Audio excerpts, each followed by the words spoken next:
that have unbelievable characters and environments that people maybe know a little bit about, but don't know the full stories, is that we're going to start our first one next Thursday, and it's going to be what we call our extreme houses. We had designed a house back in 2003 for the 13th year of a house that we called the Extreme House. Actually, it was titled Severe Fear. Now, what this house was a basically low-capacity house. We thought we'd have about 600 people go through an hour, but what it was, you went by yourself. You actually started off in a coffin. We stuck you in a coffin, closed the coffin door on you, and then from that point proceeded to put you into 5 other unique experiences, from a burning bus to electric chair to what we called a rat cage. You had to crawl through a wire mesh cage about 20 feet on your hands and knees to get through. And we're going to tell you all those stories about how we came up with them. We'll show you the design pieces of that. We're also going to show you houses that we actually designed and actually started to build and moved them at the last moment. There was a house we did back in 2004 called Blood Ruin.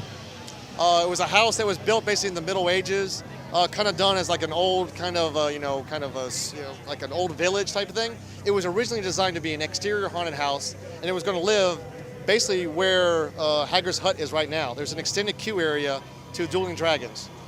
That area, basically, we can show you the plans, how we designed the whole thing to live, to work with the castle as a backdrop, with exterior flame and stuff like that.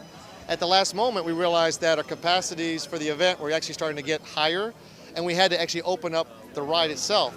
And we couldn't use the house because the exit queue for our house was the entrance queue to the ride. So we hit kind of this impasse that we couldn't make it work, so we had to take the whole house, stick it inside a soundstage, and we can show you the designs of what it was going to be on the hill and what was going to be in the soundstage, and see how it was going to be a little bit different. So those are the kind of stories we're going to tell people on these Thursday nights. We think it's going to be great for the fans and people that want to know a little bit more about this event, especially on the 20th year, especially for you. Is this every Thursday? Every Thursday night. Yeah, we have the story the next Thursday. We're going to talk about Legendary Truth, the stories of Mary Agana and her journal, how we came up with the stories and some of the stuff that people didn't get or maybe weren't aware of. The next year we're going to do one that's Terra Coentis, the year of 2005 that we talked about the Terra Queen, basically how the whole world worked. Every year, every land that year in 2005 had a different time period. People weren't aware of that. When you went to Jurassic Park, it was actually in the 1920s. If you went to Marvel, it was the 1940s. And if you see the way the characters were designed, the way the elements were dressed within the houses, you start to see time periods that were definitely reminiscent of those things that we called out, but nobody knew that stuff.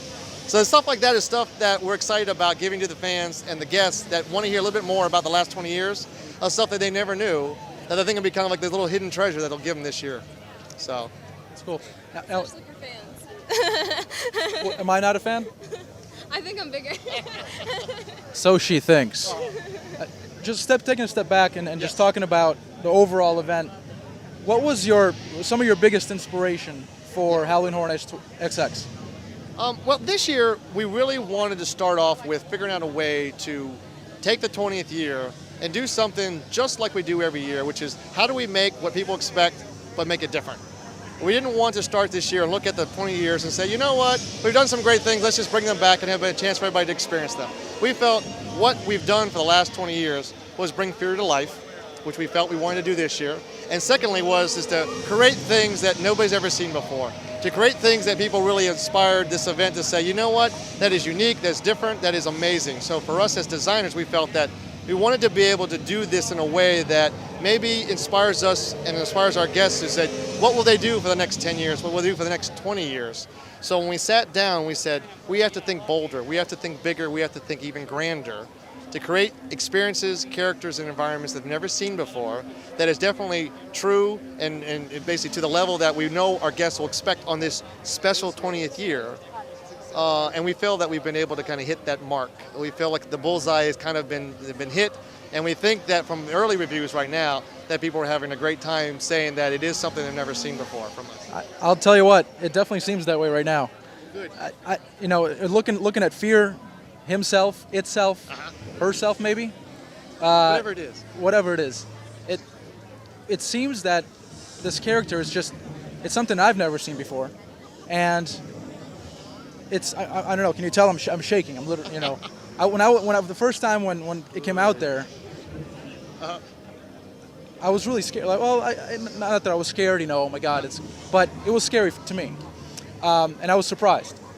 in a good way. Good.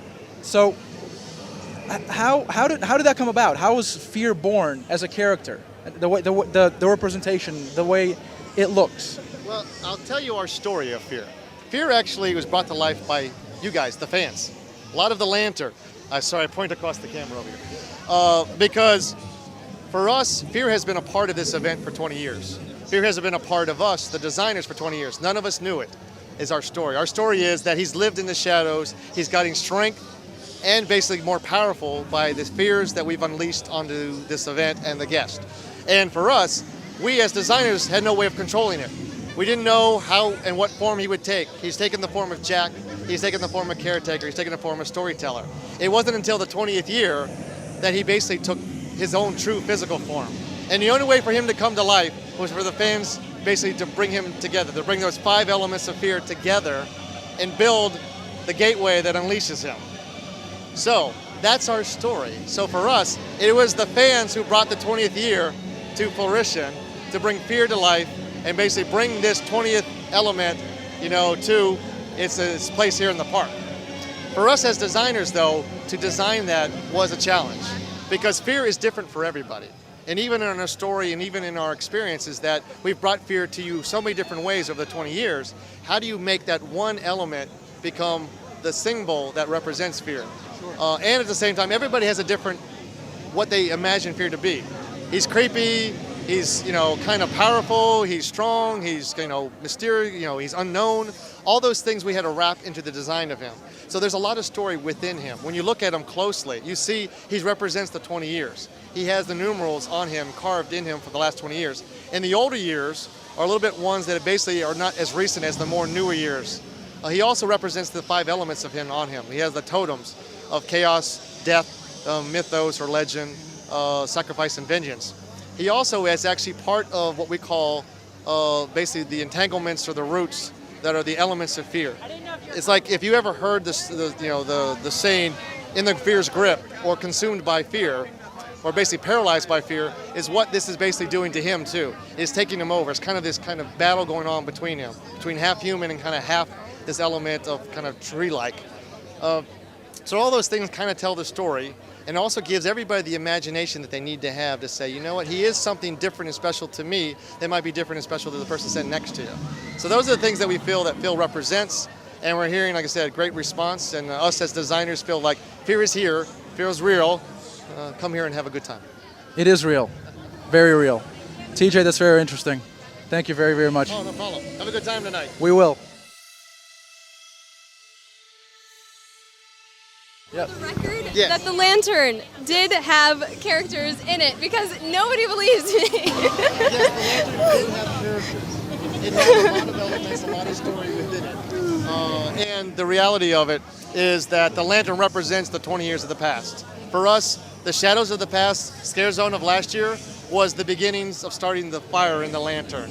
All of the flames, all of the, basically the energy of the Lantern has what fear has been collecting for the last 20 years. The Lantern does represent a lot of elements of our 20-year past, and then it's also now represented by the scare zone that's out in the street. That's why if you walk into the event, you make your way into the warehouse from the commercial, and in the commercial, the Lantern comes to life, while in our park, you actually walk through the Lantern. So you basically walk into the 20 years and then find out basically what's at the heart of the Lantern. It's fear and the 20 years. So that's our story. Awesome. Thank you so much for your time.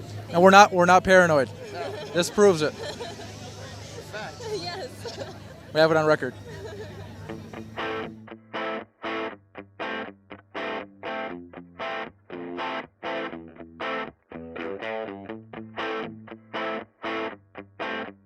To get deals and coupons For restaurants, hotels, attractions, and more, in the Orlando area, visit deals.destinationthemepark.com.